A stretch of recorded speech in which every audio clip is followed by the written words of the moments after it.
देखिए, उपचुनाव में समाजवादी पार्टी भारतीय जनता पार्टी का सुपड़ा पूरी तरह से साफ करेगी। आदरणीय अखिलेश यादव जी लगातार उपचुनाव में प्रचार कर रहे हैं।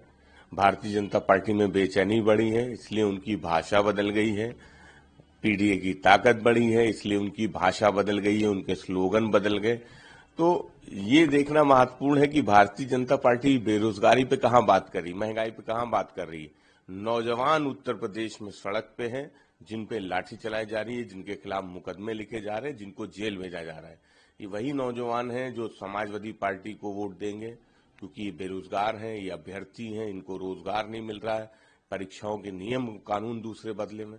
तो समाजवादी पार्टी को भरोसा है अपने पीडीए नारे पे, नौजवानों पे, किसानों मजदूर पे कि भारतीय जनता पार्टी का सूपड़ा इस चुनाव में पूरी तरह साफ होने जा रहा है। आपने स्टूडेंट्स का जिक्र किया, आरओ परीक्षा को लेकर के प्रयागराज में प्रोटेस्ट बड़ा रूप ले रहा है, बैरिकेटिंग लगा दी गई है, नए स्टूडेंट्स को वहां पे एंट्री नहीं दी जा रही है। जो पुराने स्टूडेंट्स हैं उन पर पुलिस द्वारा एफआईआर करवा दी गई है, 3 स्टूडेंट्स को कोर्ट में पेश करके जेल भेजा जा चुका है। उन पर आरोप है कि उन्होंने तोड़फोड़ की और अराजकता फैलाई।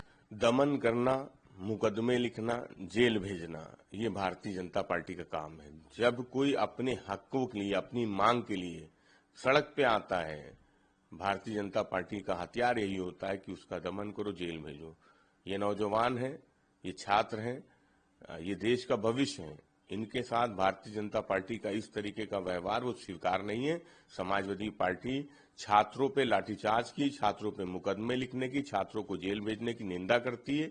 ये वही भाजपा है जो किसानों पे लाठी चलाती, किसानों पे मुकदमे लिखती है, किसानों को जेल भेजती है। अब ये नौजवानों के खिलाफ खड़ी है।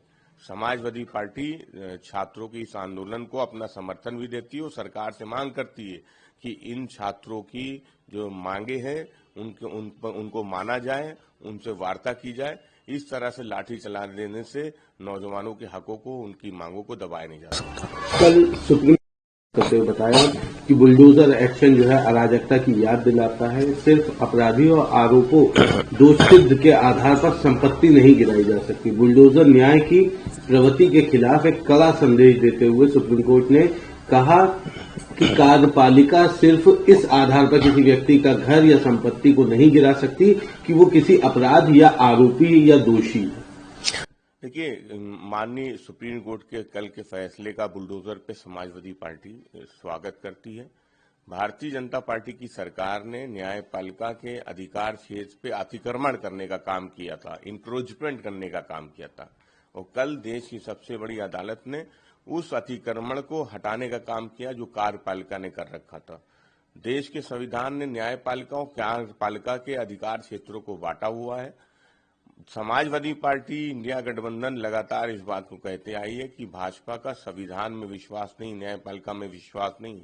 और जब आप संविधान के खिलाफ काम करते हैं, आप इनलीगल तरह से अपनी विचारधारा के खिलाफ, लोगों के खिलाफ बुलडोजर चलाते हैं, आप सेलेक्टिव अप्रोच के साथ बुलडोजर चलाते हैं, तो सवाल उठते हैं। और देश की सबसे बड़ी अदालत ने भी सवाल उठाए हैं और अधिकारियों को, सरकार को फटकार भी लगाई है। समाजवादी पार्टी समझती है कि भारतीय जनता पार्टी की सरकार को जिन लोगों का भी घर अब तक गिराया है इल्लीगल तरीके से, उनको मुआवजा भी देना चाहिए, क्योंकि देश की सबसे बड़ी अदालत के फैसले के बाद दूध का दूध, पानी का पानी हो गया। अखिलेश यादव जी का कहना है कि बुलडोजर अब गैराज में, अदालत के फैसले के बाद बुलडोजर वो गैराज में खड़ा होगा, क्योंकि जो देश है वो संविधान से चलता है। न्यायपालिका ने जो निर्देश दिए वही कानून पहले से था। भाजपा को पता था, संविधान की शपथ लेके भारतीय जनता पार्टी उस संविधान के अनुसार ही चुन के आई हुई सरकार है। उसके बाद भी भाजपा संविधान को नहीं मान रही थी, न्यायपालिका को नहीं मान रही थी। देश की सबसे बड़ी अदालत का फैसला आया है, गाइडलाइन देनी पड़ी है। समाजवादी पार्टी समझती कि जो बुलडोजर है वो अब गैराज में खड़ा होगा। और इसके साथ ही एक अहम सवाल है, अमित शाह ने कांग्रेस को घेरने की कोशिश करी। अमित शाह ने कहा कि इंदिरा गांधी का स्वर्ग से भी लौटा है तो अनुच्छेद 370 बहाल नहीं होगा। उन्होंने राहुल गांधी पर भी टिप्पणी करी कि राहुल विमान जो है फिर से महाराष्ट्र में दुर्घटनाग्रस्त होगा। देखिए, भारतीय जनता पार्टी के पास आखिर जुमलों के अलावा क्या है कि ऐसा नहीं होगा, वैसा करेंगे। जम्मू कश्मीर गए तो उर्दू में बैनर थे, दिवाली, वो ईद और मुहर्रम पे वो गैस के सिलेंडर दे रहे थे। उत्तर प्रदेश आए तो कहा कि दिवाली और होली पे गैस का सिलेंडर देंगे। फिर कहते हैं कि मुस्लिम रिजर्वेशन नहीं होगा, कोई मुस्लिम रिजर्वेशन नहीं दे सकता, धारा 370 नहीं हटा सकता।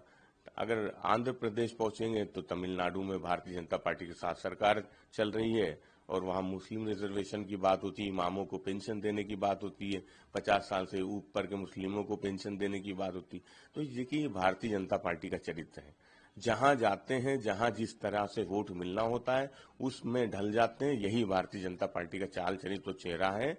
महाराष्ट्र हो, झारखंड हो, उत्तर प्रदेश हो, तीनों जगह भारतीय जनता पार्टी साफ होने जा रही है।